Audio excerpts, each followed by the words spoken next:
I wasn't actually going to make this video, but in the comment section, people said they wanted to see me repair this cover.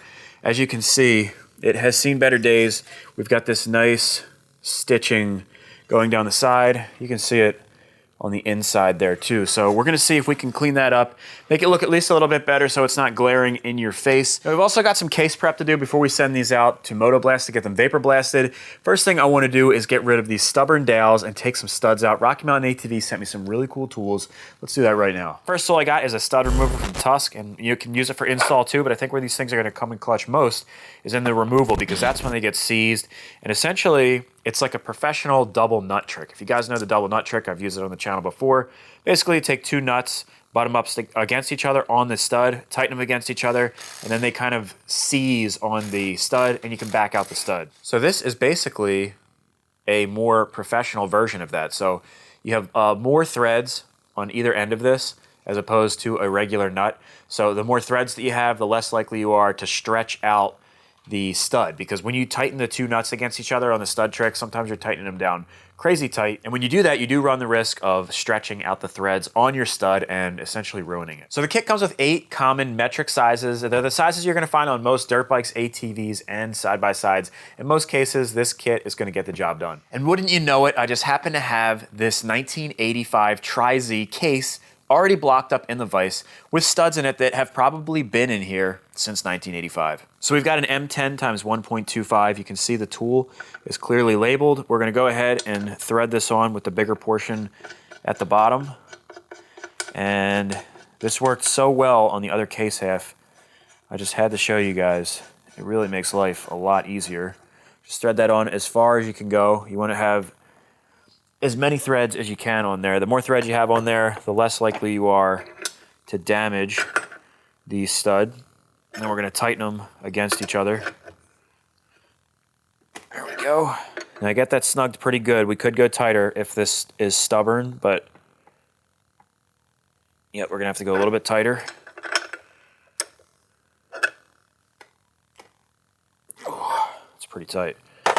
These could be stubborn. Oh man, that's really tight. On the other side, one of the studs came out without heat and the other one required heat. So looks like we'll have probably the same thing here. Heat is your friend when it comes to getting stuck things unstuck. This will hopefully get the aluminum case to expand a little bit. Any kind of expansion and movement and just break things free will help us out. So I'm gonna probably heat this up really good. I'll be on this for maybe 2 or 3 minutes, making it really nice and hot. All right, let's give it another shot here. Oh, we got it. Yeah, look at that dirt and shit in there. Oh man, is that tight. I'm gonna go nice and slow. I do not wanna pull the threads out of the case, because that can happen. You don't want to be aggressive. Even though it's moving, it's like, yeah, we got it, but gotta go nice and slow.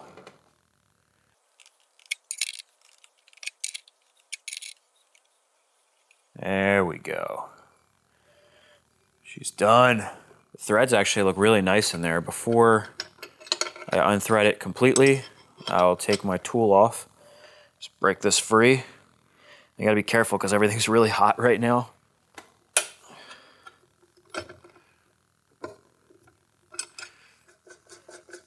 You can see these spun off really easy, so that means our threads are in good shape. There it is. You can see the stud is really nice. No marks from, vice grips or pliers or anything like that. The threads are in perfect shape. So we're gonna send this out to Moto Blast when we send the cases out, and they will be vapor blasted and zinc coated so they'll look like brand new. Let's see if this other one's just as stubborn.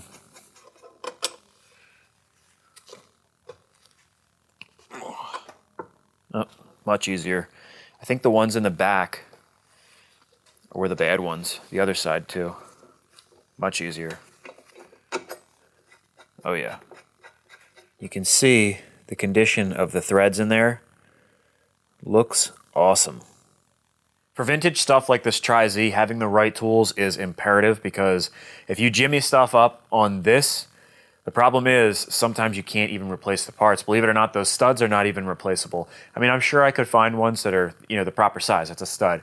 But if you go to Yamaha to order them direct, or Rocky Mountain ATV, you can't order the OEM ones anymore. It's a discontinued part. Pretty cool tool by Tusk. It's pretty inexpensive, and it's just a nice pro tool to have in your tool chest. You can use this for a lot of things. I definitely recommend picking this up. I wish I had bought this a long time ago and I wasn't doing the caveman double nut strategy, but you know, what are you gonna do? I will have this linked in the description below. It can be picked up at RockyMountainATV.com.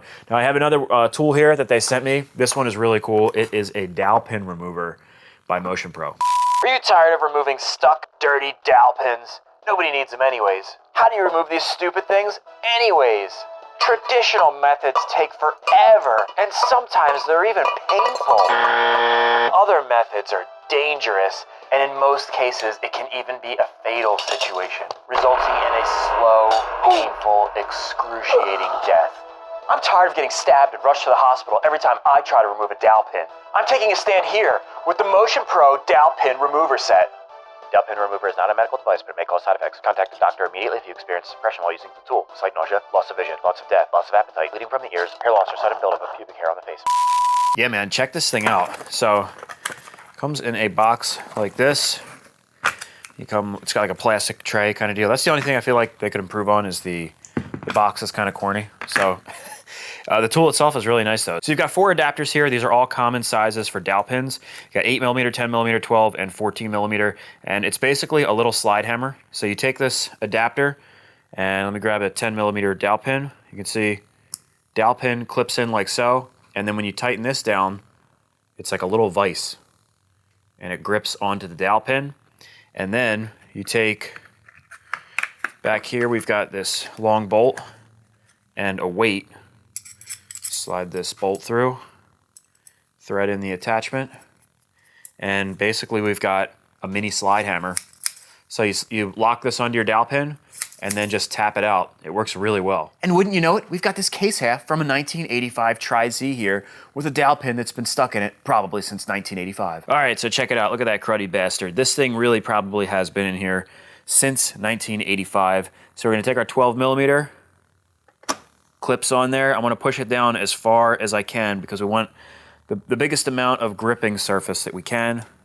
Snug it on down with our T-handle.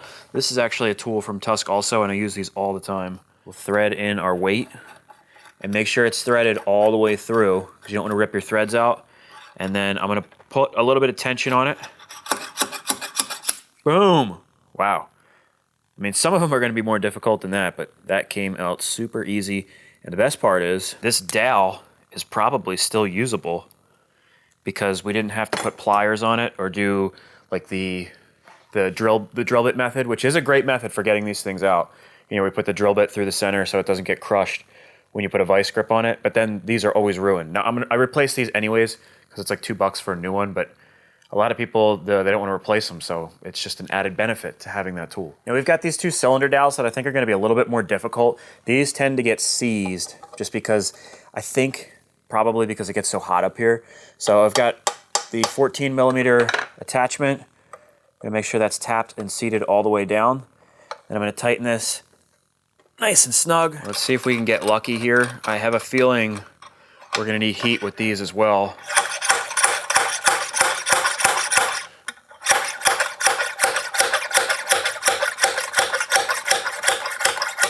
Yeah, I don't even know if that moved.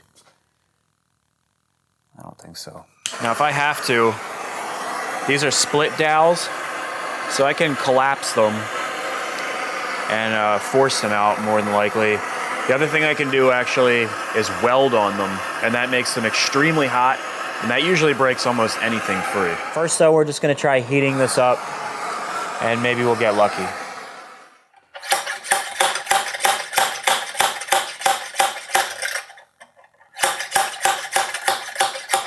Oh my gosh, we got it. I really didn't think we were gonna get it that easily. I'm honestly really surprised. This is a great tool, man. Wow. And I mean, you could even reuse this dowel pin. If I got this vapor blasted, I bet you it'll look like brand new. There's no teeth marks or anything on it. That's pretty amazing.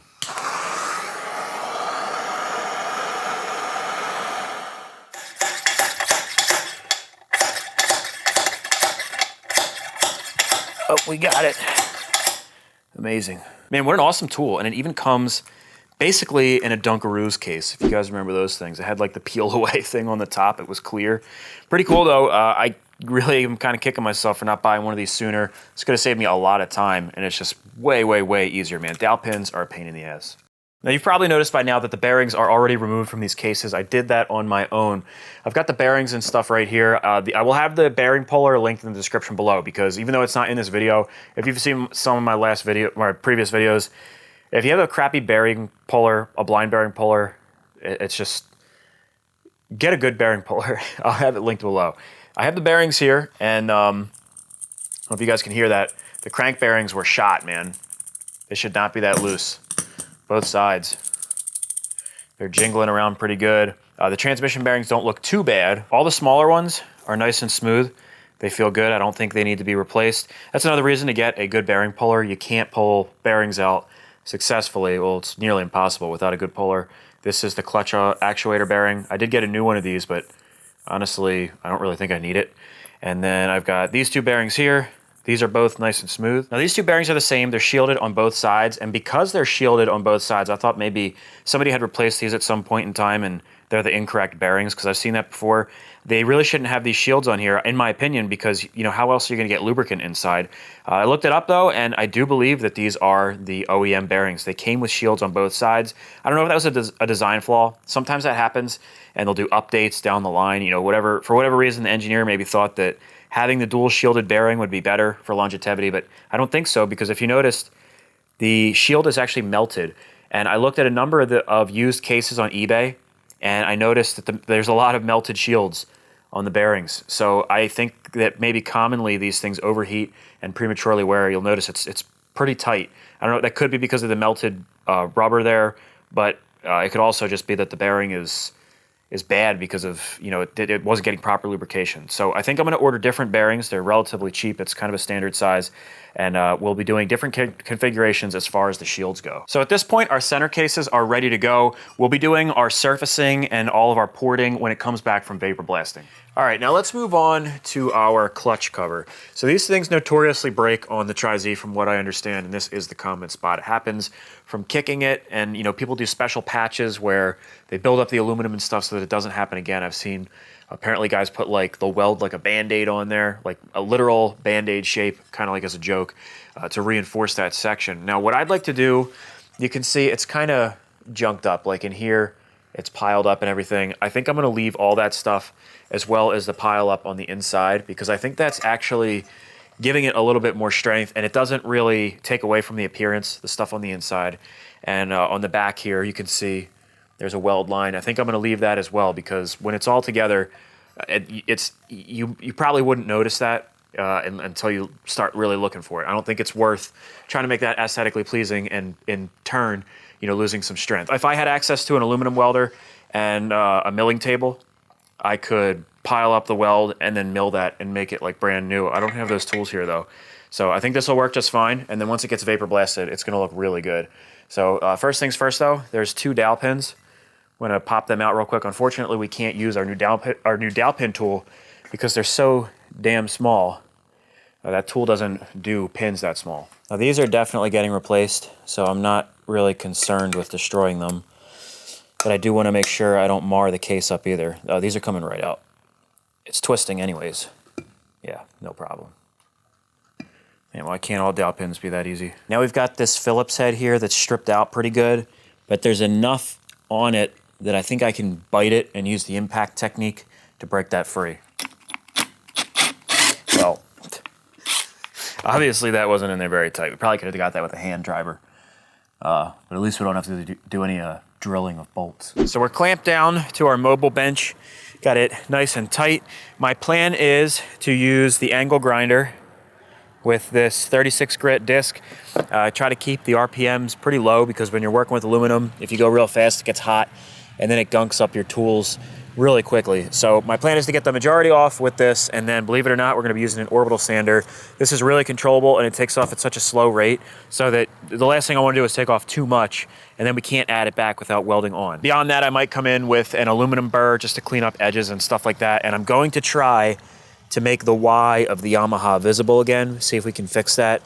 We'll have to see what it looks like as we move along. And also, I don't know if you guys can notice, but it's really kind of like foggy and gloomy out. That's actually smoke. There's wildfires going on in Canada, like, I guess like thousands of miles away, I'm assuming, like 1,500, 2,000 miles away. And they're so bad, the smoke has actually made it all the way down to the Philadelphia area. You can see the smoke in the air and it smells like fire. Pretty crazy, man. So hopefully I don't light on fire, but if I do, it's okay. It's okay.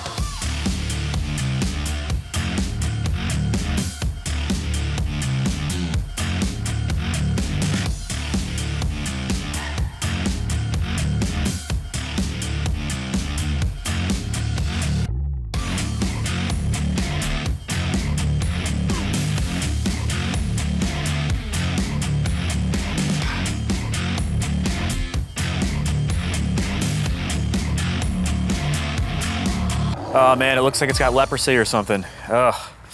I don't know, that looks really nasty, especially right here. If you've ever done case welding, it can be one of the more challenging welds because the aluminum is just, it's been sitting in oil for like 40 plus years.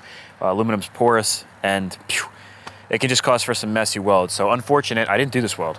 I'm not saying I can do any better, but it looks like somebody MIG'd it at some point in time. We do have one saving grace. The powder that I'm choosing to use on that is called Mini Texture Black. I've got some here on the blaster, and you can see like right here, this was not a perfect blaster. It had some, or bumper, it had some bruises and stuff. And as you come step back, that paint really helps hide it. It's got like a little bit of a grip to it. It's a really nice coating. It's gonna be tough to not fill that in with like JB Weld or something, but I've heard that people have issues sometimes doing that when it comes to powder coating. So I'm gonna send it, and I think when it comes back, it's gonna look really good. Just bear with me, don't judge the cover just yet.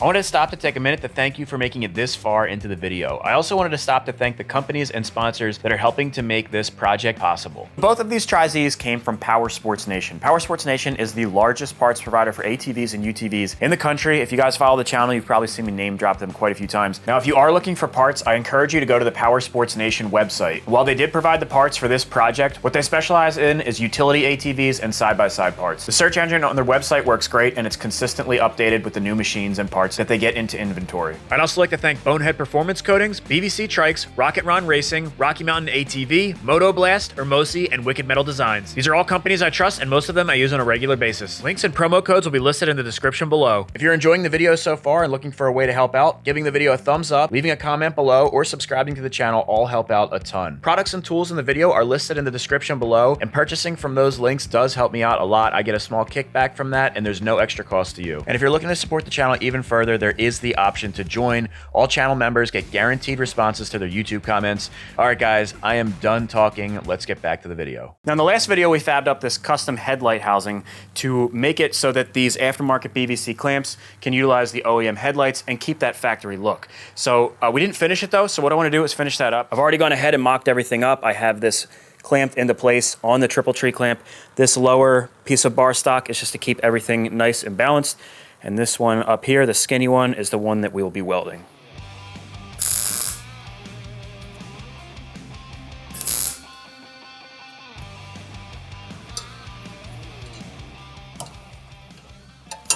All right, let's pop our headlight housing in here. And before you guys yell at me, if you didn't see the last video, these triple tree clamps are going to get blasted and either Cerakoted or anodized. So the little bit of splatter from tacking it, I'm not too worried about. Now, we welded that in there so that we can make brackets for these little mounting tabs in the back. So you can see here is our welded bar, and it's almost flush with the bottom of that rubber grommet. So if I can really just make little tabs that come straight back, and then we'll put the posts in there, that should mount up really nicely and be a nice clean design. All right, I'm gonna come up under here and mark where the tabs need to be.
All right, let's give this thing a test fit. It should slide right over our pegs. I don't want to press too hard because everything is just tacked. But it should slide right in place. I think normally you'd be able to just press down, but like I said, I don't want to break any or twist any of our tacks. Let me put our bolts in up top. Hell yeah, dude. That's some good fitment right there. So I will have to finish off all the welds, but that looks pretty good. Should be nice and strong. I'm happy with that. So I'll finish off those welds on my own, and once it gets powder coated, you guys will be able to see the finished product. And I can't take credit for this idea of running the crossbar underneath and making it a one-piece design. I actually got that from you guys in the comment section of the last video, so thank you guys. Now, moving on to something else, I'm getting everything ready to go to Bonehead Performance for powder coating, and one of the things you need to do is remove all of the old bearings. So I didn't do the steering stem bearings yet, and you can see inside, just like with a dirt bike, you've got a tapered bearing race in here. The problem is there's no recession. Usually what you do is you come through this side and you punch it out. But if there's no lip or anything for me to catch, it's completely smooth, and then it's actually sunken in a little bit. So I don't even think if I had an inner race removal tool, which they do make, Rocky Mountain ATV sells them, I don't think that would work, but I did come up with an idea. So for this one, I resorted to the scrap bin, and I got this old washer. It's almost perfect. It's a little bit too small, and it fits right through the hole. So what I'm gonna have to do is put a little bit of weld on the outside of this to broaden it up, and then we'll be able to sit it in here, weld it in place, and then we'll be able to smash right against this washer, pop that old race right out.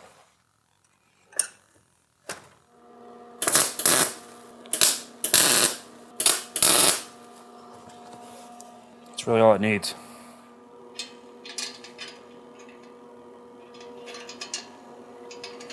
Come on, you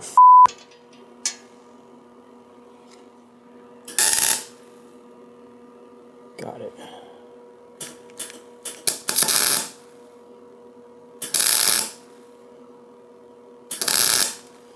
You have to be careful because I don't want to weld the inner race to the frame.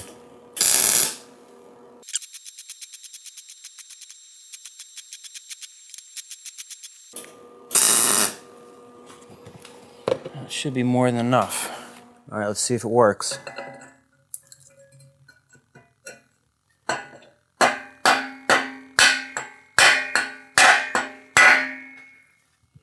It's moving. I think we got it beat. No doubt. Yeah. Bitch. And while I was at it, I noticed the steering stopper is freaking wasted, dude. That thing has seen better days and it ain't stopping shit. In fact, look at the one on this one. It is significantly larger. So what I did is I went ahead and made a new steering stopper, got a chamfered and everything for weld. I'll go ahead and grind this one off, slap that baby on there, and this thing will be ready for powder coat.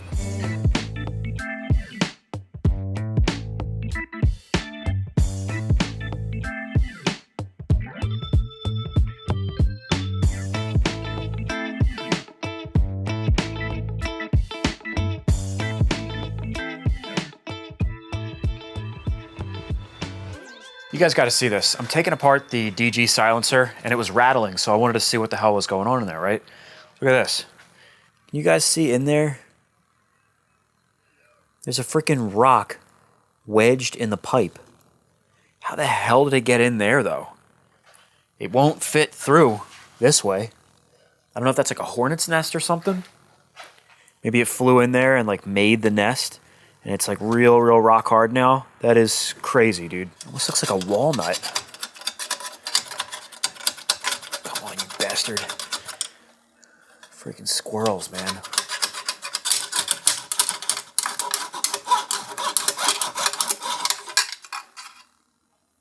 I think we got it.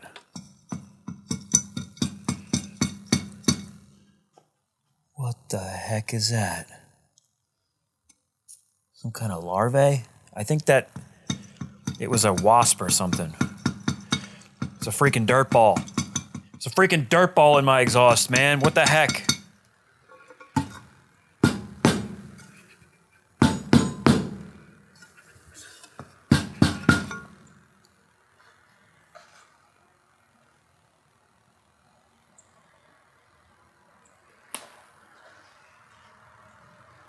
That had to be a wasp, and that's like where the larvae went. What the f, man? Dirt balls, man. I guess this Tri-Z truly was a fossil. Believe it or not, all of our stuff is ready for powder coating and zinc coating. It's been a process getting this stuff organized. Check it out. So I've got the frame over here nice and clean. I've got the swing arm back there. This is all of our powder coating stuff. That's gonna be going to Bonehead Performance Coatings. Over here is all of our stuff for zinc. And then in the back, that's actually for anodizing. We're gonna get those rims a gold coating, so it kind of looks like the OEM one. In the box is the front rim. But you'll notice that I have all of these boxes labeled, and everything is clean. It's clean for the most part. You know, some of it has a little bit of dirt, but you gotta put a little bit of elbow grease in and make it kind of clean. I think no matter where you send this stuff for service, I think they'll appreciate that. And you can see we got our bronze Cerakote, gunmetal Cerakote, the pipe, I have black Cerakote written on there, our cover, and you can see I put notes on here too. See, it says thicker here if possible. That's where our little blemish is. So the texture coating, if they can put that just a little bit thicker, I think it'll be nice. And just putting that reminder on there, you know, you can tell them, but these guys have a ton of jobs coming in. So if you can give them little reminders, it's gonna help you and them. This is all our stuff from Mini Texture Black. It's like a flat black coating. And of course the frame is gonna be yellow, bronze for the swing arm. And then I also mark on here, see it says, please mask and clear VIN number. So they'll actually take the VIN number and they'll mask that off so that the powder doesn't go over it, and then clear coat it. And the reason for that is if you've ever had anything powder coated, you can't read the VIN like ever again. Actually, on the Grape Ape here, you can see they did that for the VIN number. So it's a really professional look, and then you can read it, no problem. So then on this side, we've got all of our yellow zinc stuff. That's in this box, yellow zinc in the box in the back as well. There's a ton of yellow zinc. This is all black zinc. And then this is just to be blasted. So we've got our engine cases that exhaust with no more beehive, thank God, and a bunch of other stuff in there to all get blasted. So I'm off to Bonehead Performance to drop off the powder coating stuff, and then I'll be heading to go see James at Moto Blast. The next time you guys see this stuff, it's gonna look brand spanking new. Never in my life have I seen so many contrasting opinions, but when it came to the rear tires for this Tri-Z build, that's exactly what I got. So last week I made a post on Instagram asking you guys what tire you think I should run on the back of the Tri-Z. I gave 3 options that I was looking at. I had it narrowed down to the Maxxis Razor, the ITP Whole Shot, and then a knockoff that looked just like the Maxxis Razor. Here is the post right here on Instagram. You can see it got 146 comments. So I really appreciate all of the comments and feedback that you guys gave me. The thing is that the feedback was so inconsistent. There were people saying the complete opposite opinions of each tire. Like for example, the Razor, there were a bunch of people saying that the Razor slips and slides all over the place and is junk. Then there were people that said that the Razor hooks too much and we won't be able to slide, which is totally contrasting opinion. You know, I guess like it depends what terrain they were driving on, but 146 opinions, that's a lot. It's not like just one person was saying it and then the other person was saying this. It was consistently inconsistent. Same thing with the whole shots. Some people said it hooks too much, it grips too much, it's too heavy, it's too light. It was like just crazy how much of a contrast there was. So I always appreciate your guys' opinions, but because of the inconsistency, it didn't really help at all. So here's the 3 main tires that I was thinking. The original ITP Whole Shot, great tire. I've never had them brand new. I've bought tons of used machines and had them on there. Then I had the Maxxis Razor. The thing is, the Razor is just significantly more expensive. I'm not sure why. And then there were these knockoff tires that look just like the Razor. Now what's interesting is the ones that I put in that post, this is a different one, same knockoff pattern, but you can see it says 20 by 10 by 9. The ones that I was looking at were 20 by 10 by 10, and it was a different company. And what's interesting is all of the listings disappeared since that post. There were a bunch of them on eBay and there were a bunch on Amazon. I don't know if Maxxis saw and like it was too close of a copy and they got taken down or something. No idea, but they're not up there. Anyways, those were the 3 original choices. And to make my decision even more difficult, somebody suggested running lawnmower tires. So I started looking at lawnmower tires, and sure enough, they do make some really solid, at least appearing, tires for lawnmowers. Here's one right here. It's called the Reaper tire. And you got to remember, we're running a 10-inch rim. So that kind of limited the sizes here. A 9-inch rim is really common, 8-inch rim is really common. And I wanted to do a 20-inch high profile. We could do the original sizes are 25 in the front and 22 in the rear. We could do that, but from what I understand, 3-wheelers are pretty tippy as it is. And the lower that you go, the more safe you're going to be. So I felt like a 20 is good. An 18 is so low that I feel it will probably have difficult with sticks and obstacles and stuff, but the 20 is like the sweet spot. So we got a 20 by 10 by 10, and this tread pattern is pretty aggressive. It kind of looks like a truck tire. It's got like a decent little sidewall, but what I really like is the overall flat profile. So there's not that big of gaps between the treads. That usually means it will slide well. So I think it's a 4-ply, which is decent. So it would be like middle grade. I think a 6-ply is gonna be a little bit too heavy. A light rear tire usually slides better. But that's a really cool tread pattern. So we added that to the mix. There is speaking of the height, a lot of people said Turf Tamers. This is a tire by Wanda. It looks like Turf Tamers, but I couldn't find it in a 20-inch. So that was just something a lot of people have suggested. Then there's this tire. I've seen this on a lot of golf carts, 20 by 12 by 10 by this company OTR. Looks like a pretty aggressive tread pattern, and I think that would slide pretty well, but it's a 6-ply, so it's gonna be a heavy tire. Looks really cool though. Then there was this tire called the 38 Special, and this is just a badass looking tread pattern. It's 12 inches wide, 20 by 12 by 10. I think that would just look really cool, but it's a heavy tire, man, and look at those sidewalls.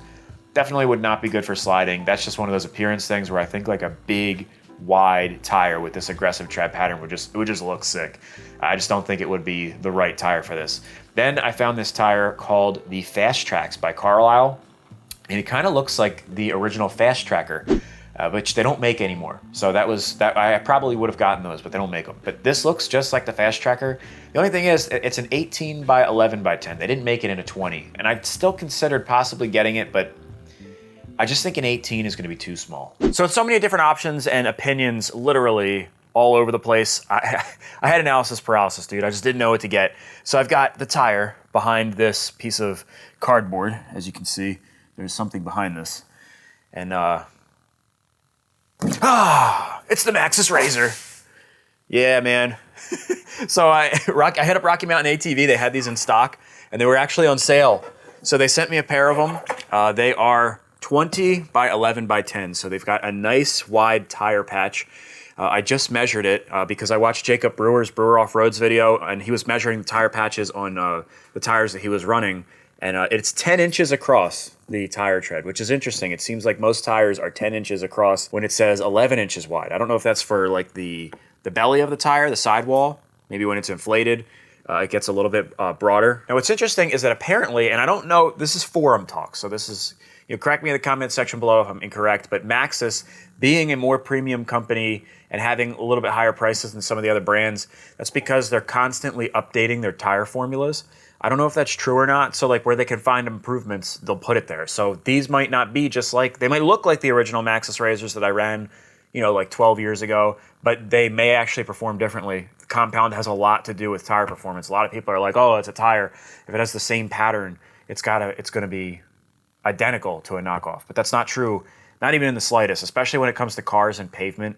Whew, man, if you ever had a performance car and you have junk tires, you can't hook for shit.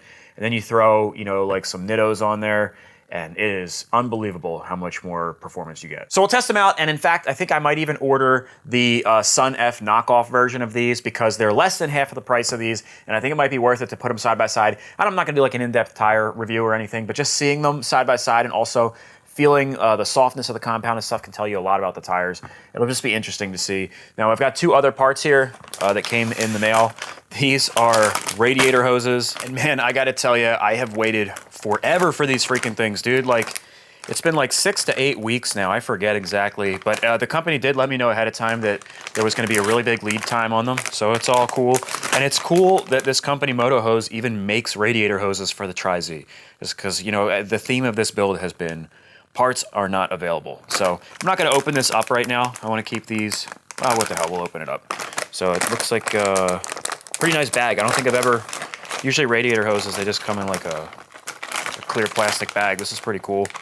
So these are nice hoses, man. These are probably the most premium hoses I've ever had. I mean, they're silicone hoses. It's kind of hard to go in depth on them, but they definitely seem nice. Terrible review. All right, let's see what else we got in the bag. Stickers. We're good, baby. Worth the money. These were expensive, dude. I think this, don't quote me on this, I think it's like 180 bucks for these, dude. But again, super rare. There's like no other companies making this stuff. People are even selling their used hoses. Pretty expensive. And then even installation instructions. If you're not 100% comfortable with your mechanical abilities, please see a professional mechanic for installation. Sweet. All right. Then the other thing we've got are these yellow stainless steel braided brake lines. These are not from Moto Hose. These are just generic brake lines. They're pretty nice. The generics, they tend to come different There's like different manufacturers and stuff. I take these springs off of here. Very, very inexpensive. I think it was like 20 bucks for the set. So you've got the rear and the front, and the yellow will fit the theme nicely. These come in different colors too, so if you're doing a build, definitely worth looking into. I will have these linked in the description below. So that's gonna be it for this one. If you enjoyed the video, please do me a favor and give the video a thumbs up. That helps me out a ton. And do yourself a favor and subscribe to the channel if you haven't already for more videos like this. There may not be a video next week. I'm gonna be in Jay, Oklahoma for Visions Off-Road. I'll probably be out there all week, so I'll be pretty busy. And then I'll actually be at the Badlands Bash, which is at Badlands Off-Road Park. It's July 1st, so if you're in the area, come stop by. If you see me, come up and say hi. I'll be out there with Pete Hager, Brewer Off-Road, and it's going to be a pretty awesome time.